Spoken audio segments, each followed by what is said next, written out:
Creo que estos días es muy oportuno recordar aquel relato de los evangelios, del cual Jesucristo dice que donde quiera que se predique este evangelio, también se contaría lo que ésta, hablando de María, ¿no?, ha hecho, para memoria de ella. Por favor, acompáñenme en la lectura del Evangelio de Marcos, el capítulo 14. Vamos a leer los versículos del 3 al 9. Pero estando él en Betania, en casa de Simón el leproso, y sentado a la mesa, vino una mujer con un vaso de alabastro, de perfume de nardo puro, de mucho precio, y quebrando el vaso de alabastro, se lo derramó sobre su cabeza. Y hubo algunos que se enojaron dentro de sí y dijeron: ¿para qué se ha hecho este desperdicio de perfume? Porque podía haberse vendido por más de 300 denarios y haberse dado a los pobres. Y murmuraban contra ella. Pero Jesús dijo: dejadla, ¿por qué la molestáis? Buena obra me ha hecho.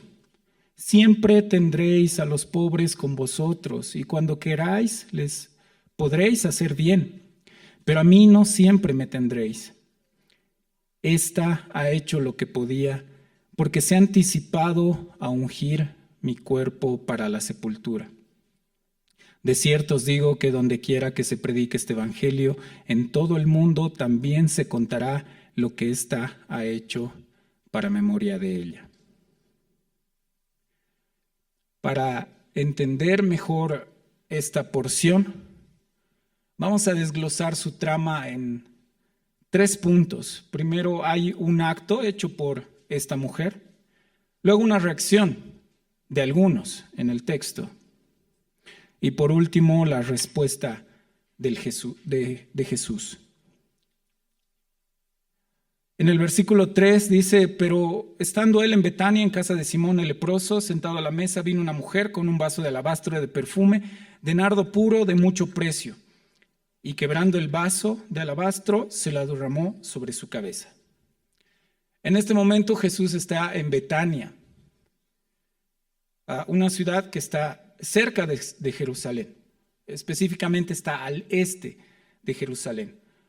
Algunas cosas importantes han ocurrido allí en el transcurso del relato de los evangelios. Por ejemplo, si recuerdan, Jesús visitó allí a Marta y María. Se nos cuenta, ¿no?, esta historia: Marta afanada y María sentada ahí a los pies de Jesús, escuchándole, enseñándonos que escuchar la palabra de Dios por encima de las preocupaciones y afanes de esta vida es mejor.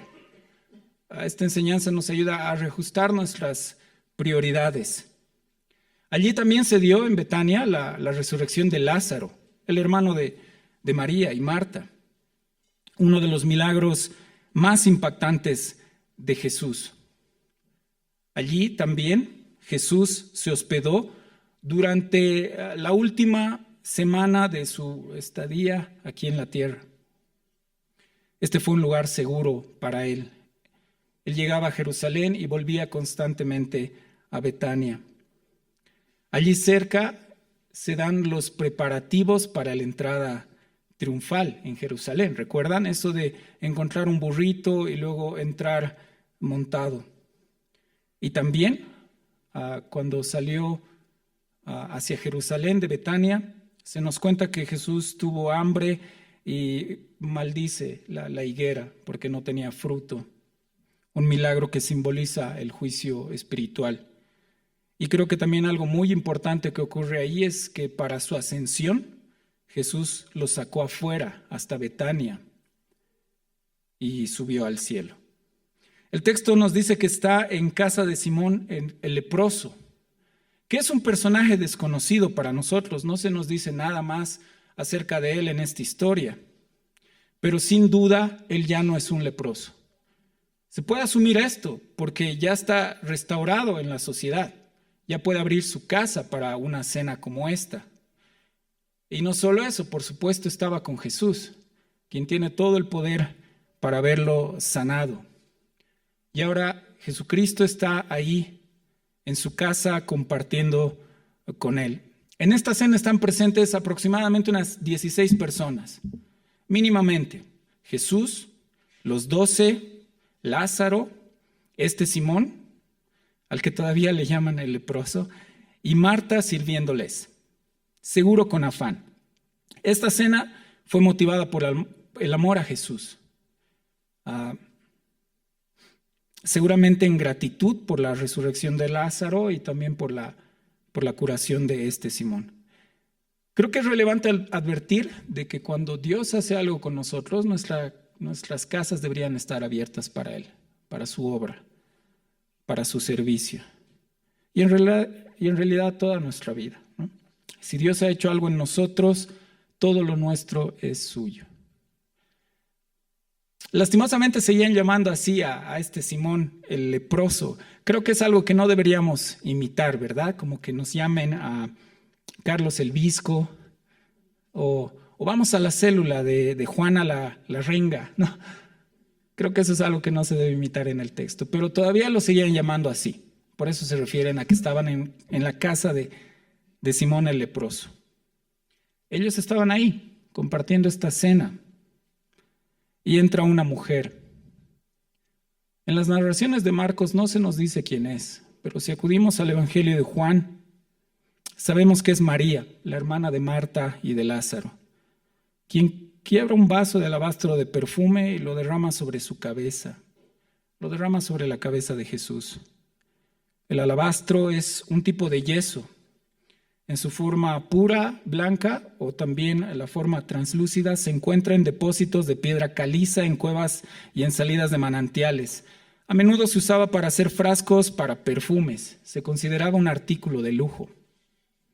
El perfume, que era de nardo puro, era un perfume raro y costoso en esos tiempos, importado de la India y hecho de la raíz de esta planta que estaba cultivada en el Himalaya. Quebró el vaso, porque para evitar la pérdida, las cantidades adecuadas para una sola aplicación se sellaban en frascos que se rompían a la altura del cuello. En el momento de su uso había que hacer ademán de romper el frasco. Según Juan 12:13, el frasco haciendo el cambio tendría unos 355 ml de perfume. Eso es harto perfume, ¿no? Los frascos ahora suelen tener 100 ml. O menos incluso, ¿verdad? El versículo 4 y 5 nos dice, y hubo algunos que se enojaron dentro de sí y dijeron, ¿para qué se ha hecho este desperdicio de perfume? Porque podía haberse vendido por más de 300 denarios y haberse dado a los pobres, y murmuraban contra ella. Algunos se enojaron al ver este acto. Pero ¿quiénes estaban? Ya se los comenté, los discípulos. En este caso no son las típicas críticas públicas que se espera de los publicanos, de los fariseos o de cualquier otra persona que visiblemente se oponga a Jesús. En este caso son los discípulos los que están enojados. Mateo nos especifica un poco más esto, porque nos dice que eran sus discípulos quienes murmuraban contra ella. Esto es, que hablaban con enojo o severamente. Y Juan, en su evangelio, nos da una pauta mucho más específica. Nos dice que la objeción más severa y quien lideró la crítica fue Judas Iscariote. Él incitó la queja y el resto, sin discernimiento, hizo eco. Judas, al ver este acto, rápidamente hizo los cálculos. El valor era de más de 300 denarios. El salario de más de un año desperdiciado. Eso podía darse a los pobres, qué lástima. Podía haberse hecho una generosa donación, ¿verdad? Para cambiar por lo menos un instante sus miserables vidas. Podía haberse comprado ropa, alimentos, tal vez algo de atención médica, entre muchas otras cosas que se puede hacer con tanto dinero. Es el salario de más de un año de un obrero en ese tiempo. Un comentario dice que esa es la cantidad suficiente para alimentar no menos de 300 familias un día entero y aún sobrar. Todo esto perdido. Y Jesús parece aceptar esta desconsideración. Calvino dice en sus comentarios que ninguno de los discípulos se habría atrevido a murmurar si la malvada calumnia de Judas no hubiera servido de antorcha para encenderlos. Este ejemplo muestra qué peligro surge de las lenguas malignas y envenenadas. Aquellos que son razonables, sinceros y modestos pueden ser fácilmente engañados por discursos malintencionados, aún entre nosotros. Que fácilmente nosotros podemos criticar aún las mejores acciones. Pobre María, se ha topado con estos discípulos enojados. Seguramente ha visto sus ceños fruncidos, reprobándola. La censura de estos hombres tan nobles, especialmente el noble de Judas. Pero ¿era así? ¿Judas era tan considerado con los pobres? El Evangelio de Juan nos aclara sobre este pasaje diciendo, pero dijo esto, no porque se cuidara de los pobres, sino porque era ladrón y teniendo la bolsa sustraía de lo que se echaba en ella. El resto de los apóstoles condenaron a María sin pensarlo, no por mala disposición, pero Judas recurre a un pretexto para su maldad, cuando saca a luz a los pobres, cuando en realidad no le importa nada. Qué terrible bestia, dice Juan Calvino, es este deseo de poseer, que aún está en nosotros.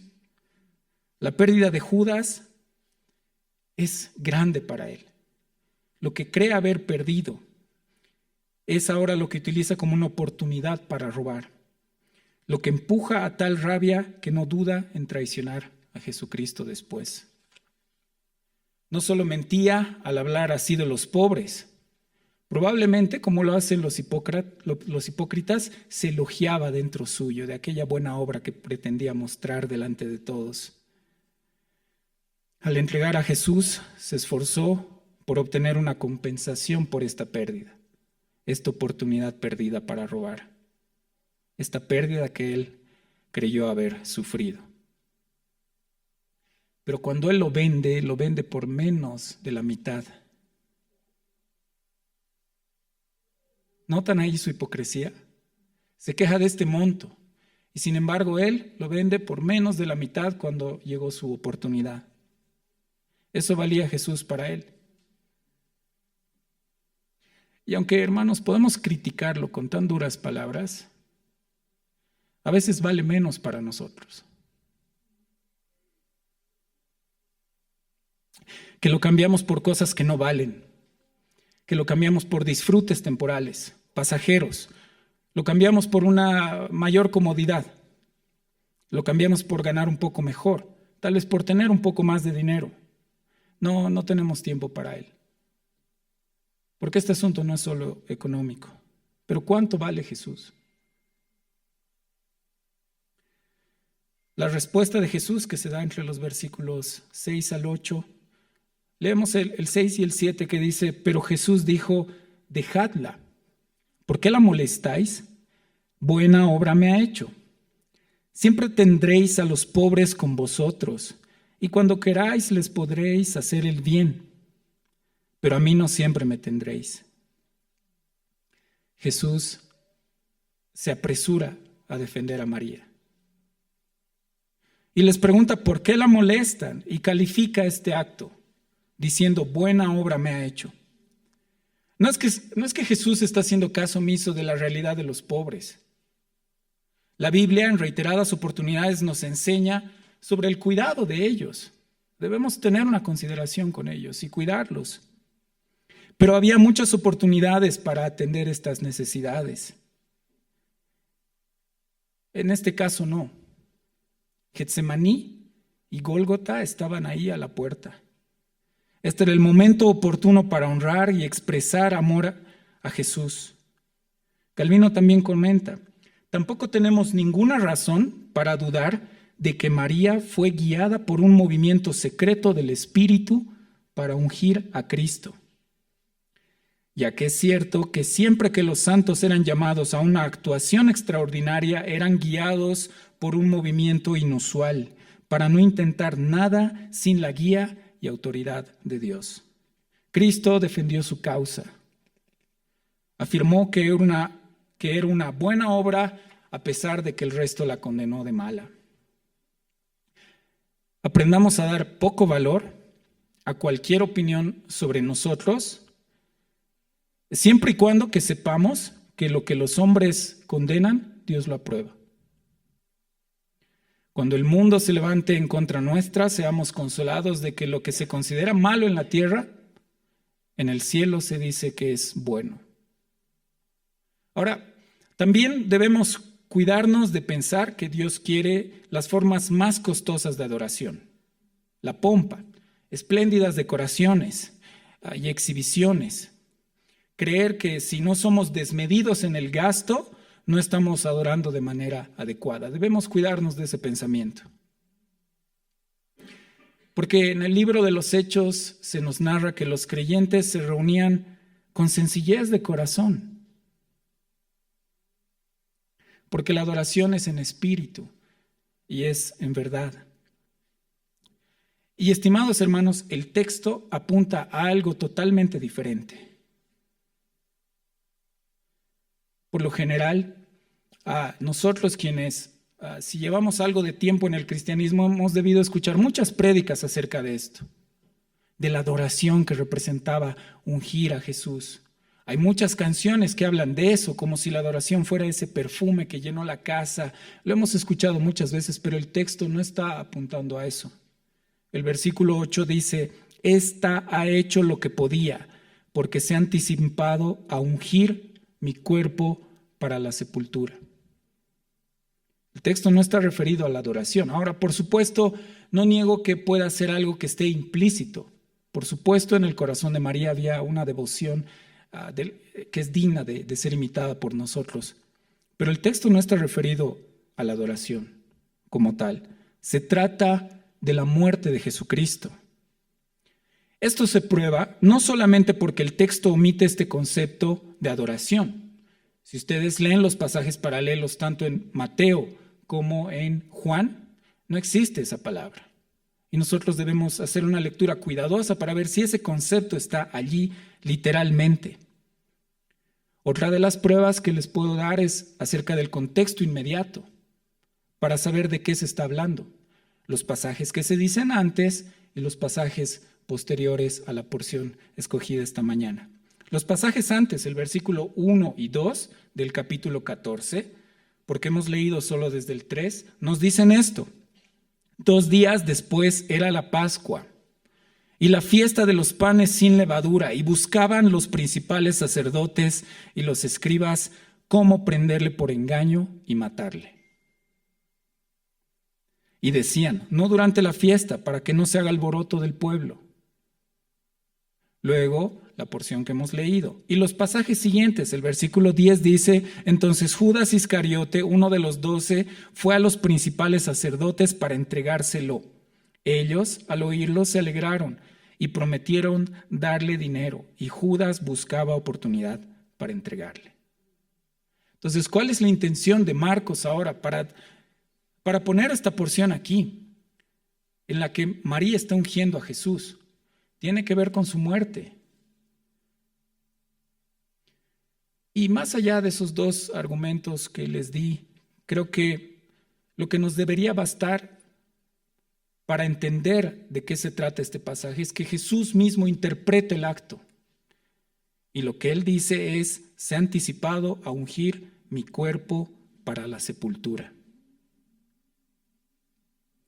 Mateo se expresa en su evangelio diciendo, lo ha hecho a fin de prepararme para la sepultura. Se trata de la muerte de Jesús. María no ha realizado un acto inconsciente.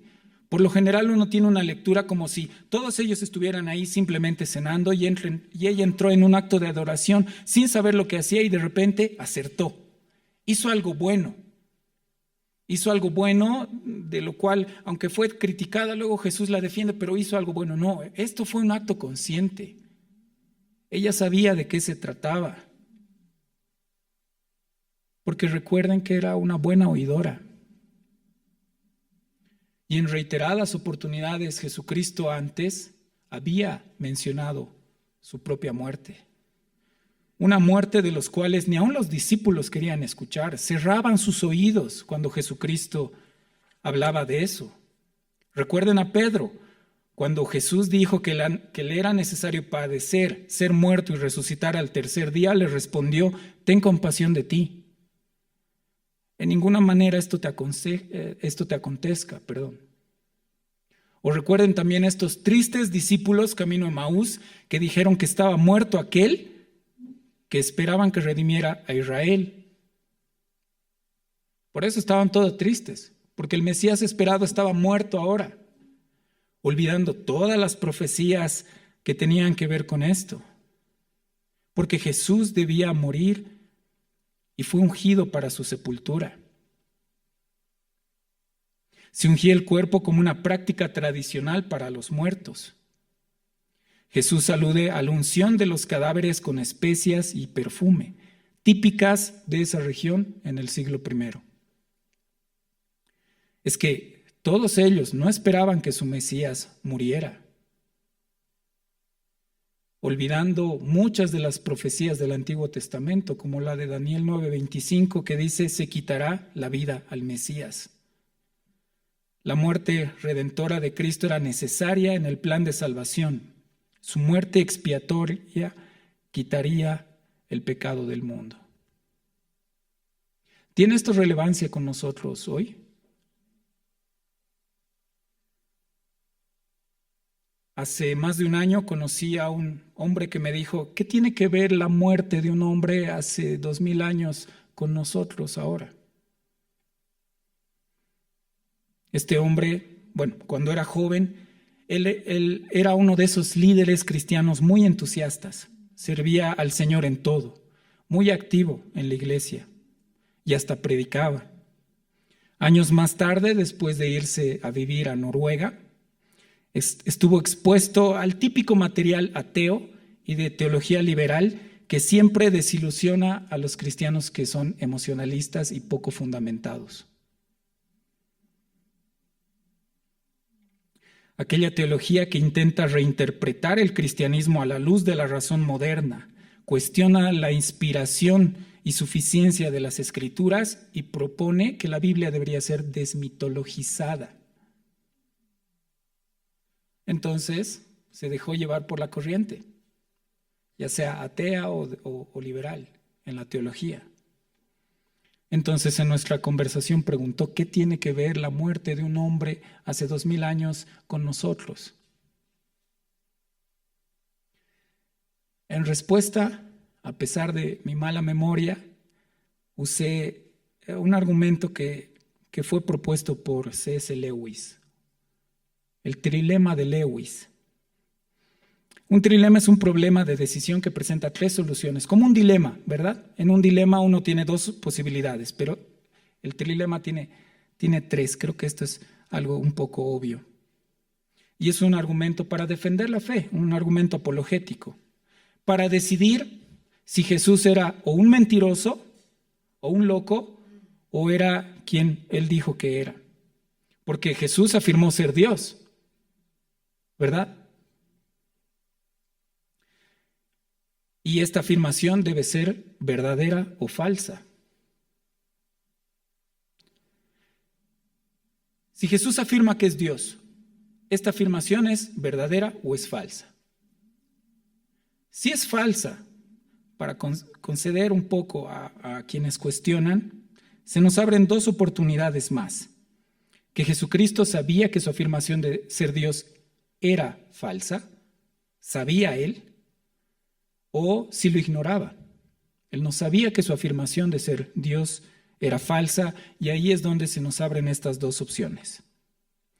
Si Jesucristo sabía que no era Dios, al afirmarlo, lo que estaría haciendo es mentir.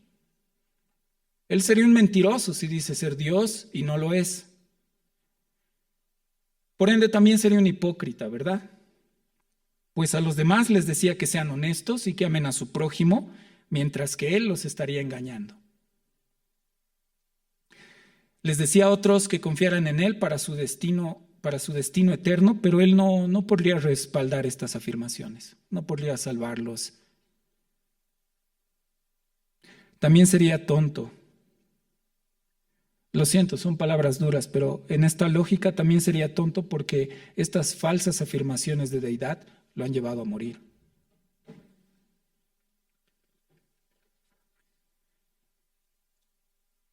Pero si no lo sabía, que también hay esa posibilidad, ¿pudo verdaderamente haber pensado que era Dios, pero estar equivocado? Porque es posible ser sincero y estar equivocado. Entonces, al creerse Dios, sin serlo, entraría más en la categoría de un lunático, un loco. ¿Se va entendiendo la lógica? Pero alguien que vivió como vivió Jesús, y que enseñó como enseñó Jesús, y que murió como murió Jesús, no puede ser un mentiroso o un lunático, si lo conocemos realmente. Porque nadie pudo acusarlo de falsedad ni de pecado, porque él enseñó la más alta moralidad y justicia, y aquella santidad sin la cual nadie verá al Señor. Nadie ha conocido un hombre más sublime, capaz de impactar al mundo como él lo ha hecho. Jesucristo es único. Entonces Jesús demostró que era quien dijo ser, Dios. Y si es Dios, entonces su muerte es totalmente relevante para nosotros ahora, porque lo ha hecho por nosotros, para pagar nuestros pecados. Es relevante para nosotros.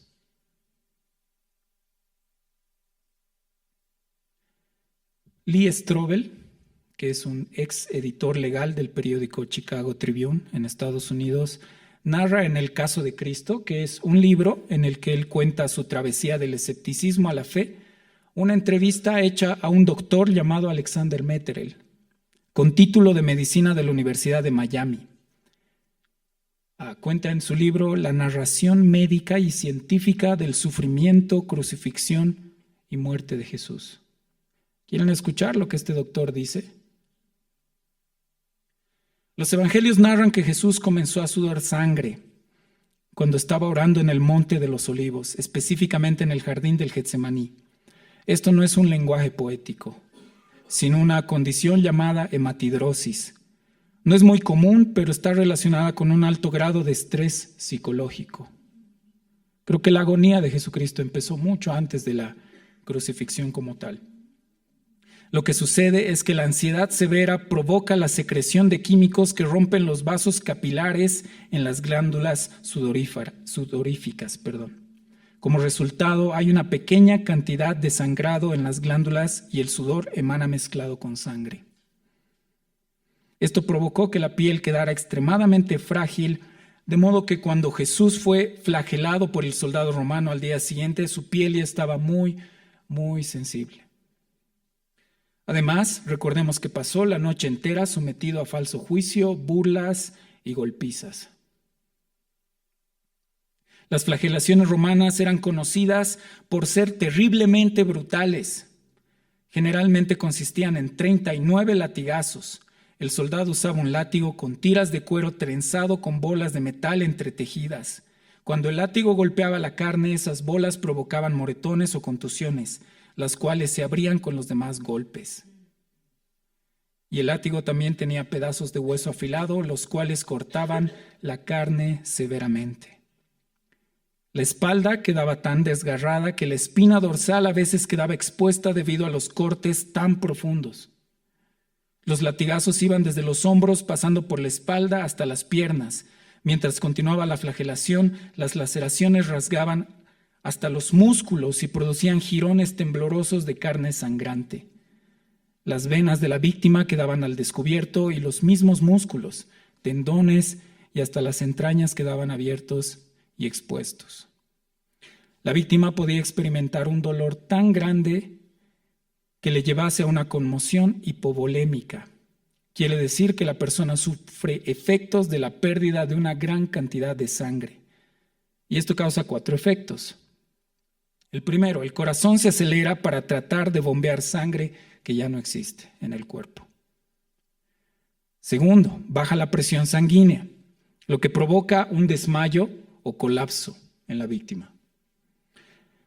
Tercero, los riñones dejan de producir orina para mantener el volumen restante. Cuarto, la persona comienza a sentirse sedienta porque el cuerpo ansía fluidos para reponer el volumen de sangre perdido.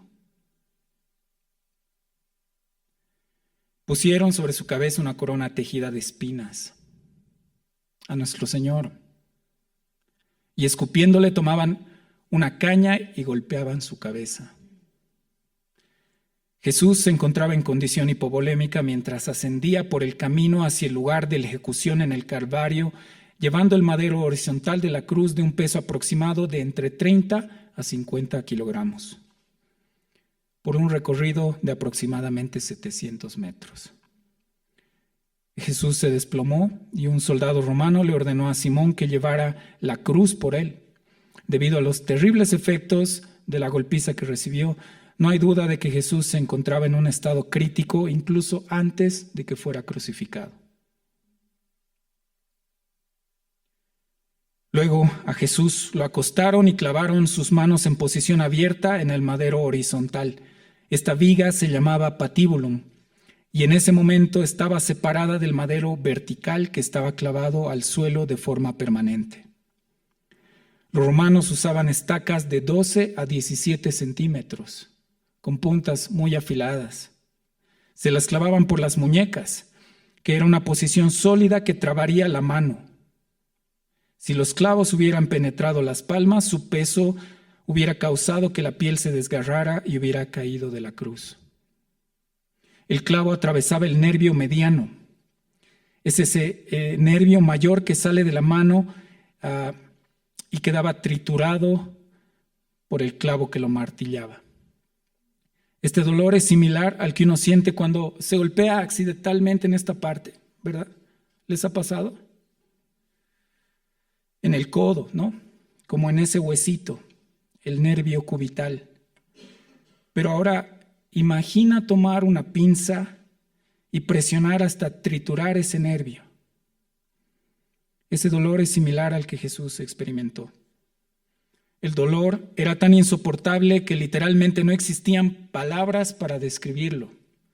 Se tuvo que inventar una palabra nueva llamada excruciante, que significa de la cruz, para describir semejante dolor. Cuando Jesús fue alzado para unir el madero con el poste vertical, se procedió a clavarle los pies.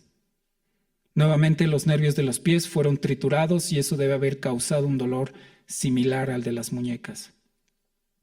Al momento de estar en posición vertical, sus brazos se estiraron intensamente, probablemente 15 centímetros de largo, y ambos hombros debieron haberse dislocado. Solo tomen en cuenta eso para intentar entender la gravedad de todo esto. Lo que confirma a Salmos 22, donde fue dicho, dislocados están todos mis huesos. Una vez que la persona cuelga en posición vertical, la crucifixión es una muerte lenta y agonizante por asfixia.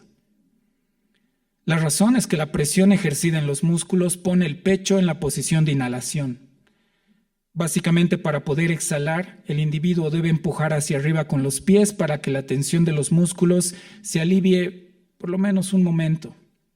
Al hacerlo, el clavo desgarraría el pie hasta que quede finalmente incrustado en los huesos tarsianos. Después de arreglárselas para exhalar, la persona podría relajarse y descender para inhalar otra bocanada de aire. Nuevamente tendría que empujarse hacia arriba para exhalar, raspando su espalda ensangrentada contra la madera áspera de la cruz. Continuaría de ese modo hasta que el agotamiento completo se adueñara de sí y la persona ya no pudiera empujarse hacia arriba para respirar. Jesús aguantó esta situación por horas. A medida que la persona reduce el ritmo respiratorio, entra en lo que se denomina acidosis respiratoria. El dióxido de carbono de la sangre se disuelve como ácido carbónico, lo cual causa que aumente la acidez de la sangre. Finalmente, eso lleva a un pulso irregular. De hecho, al sentir que su corazón latía en forma errática, Jesús se hubiera dado cuenta de que estaba a punto de morir. Y es entonces que pudo decir: Padre, en tus manos encomiendo mi espíritu, y luego muere de un paro cardíaco. Incluso antes de morir, y esto es significativo, la conmoción hipovolémica debe haber causado un ritmo cardíaco acelerado sostenido que debe haber contribuido al paro cardíaco, lo cual dio por resultado la acumulación de fluido en la membrana que rodea al corazón, llamado efusión pericárdica, al igual que alrededor de los pulmones, llamada efusión pleural. El soldado romano, al confirmar la muerte clavando una lanza en su costado, con toda probabilidad atravesó el pulmón derecho y penetró el corazón. Por lo tanto, cuando sacó la lanza, algo de fluido, esta efusión pericárdica y la efusión pleural, salió. Esta tendría la apariencia de un fluido claro, como el agua, seguido de un gran volumen de sangre, tal como lo describe Juan, que es uno de los discípulos que presencia esto. Para esto ungió María a Jesús, para su muerte. Ella fue una de las pocas personas que tenía este conocimiento espiritual de las predicciones de Cristo acerca de su muerte. Y respondió a este autosacrificio con amor rebosante, tal como nosotros debemos hacerlo. Es posible que ella pensó: esta oportunidad bien puede ser la última que tenga para ofrecer una atención a Jesús, porque el Señor ha predicho que sus enemigos le matarán. Y cuando esto suceda, es difícil que se nos conceda tener acceso a su cuerpo. ¿Quién sabe qué le va a pasar? Pero en este caso, ¿qué fue lo que realmente impidió que otras mujeres realicen este acto ferviente de amor después de que Jesús muriera? Su resurrección. Por su resurrección, el resto de mujeres que fue al sepulcro ya no pudo tener esta consideración con Jesús y tratar su cuerpo de esta manera, porque Jesús resucitó. Jesús resucitó. La muerte no pudo retenerlo. El autor de la vida pudo más y se levantó al tercer día y está en gloria.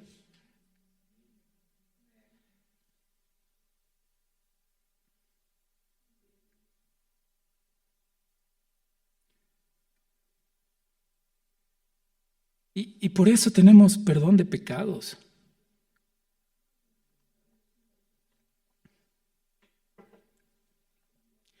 Hay esperanza para ti y para mí. Las puertas del cielo están ahora abiertas.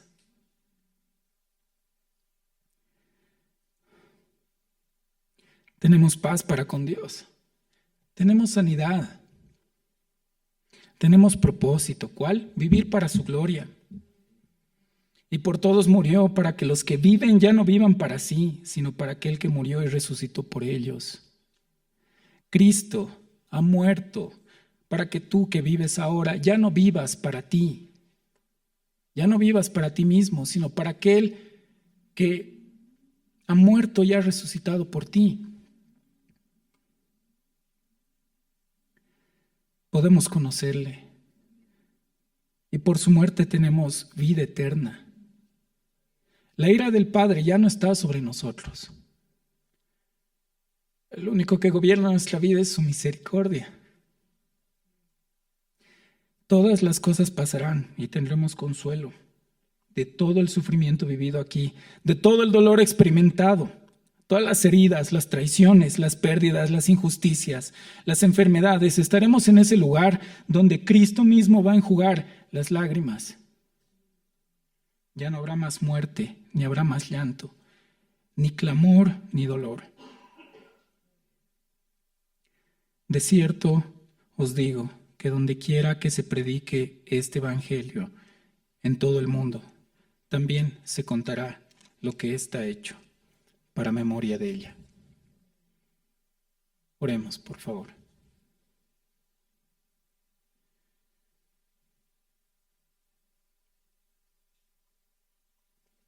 Señor nuestro, gracias por tu sacrificio en aquella cruz. Sacrificio tan doloroso, Señor, pero que has soportado para pagar nuestra deuda delante del Padre, esa deuda eterna.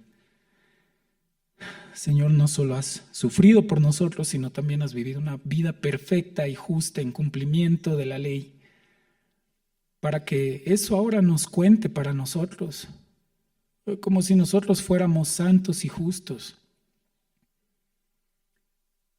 Gracias, Cristo, por tu sacrificio en el que has derramado tu preciosa sangre por nosotros, soportando el dolor, la burla, hasta los escupitajos, soportando todo eso que nos tocaba a nosotros, Señor, soportando la ira del Padre, el abandono del Padre. Gracias por tanto amor, Jesús. Gracias por tanto amor y gracias por haber resucitado por nosotros.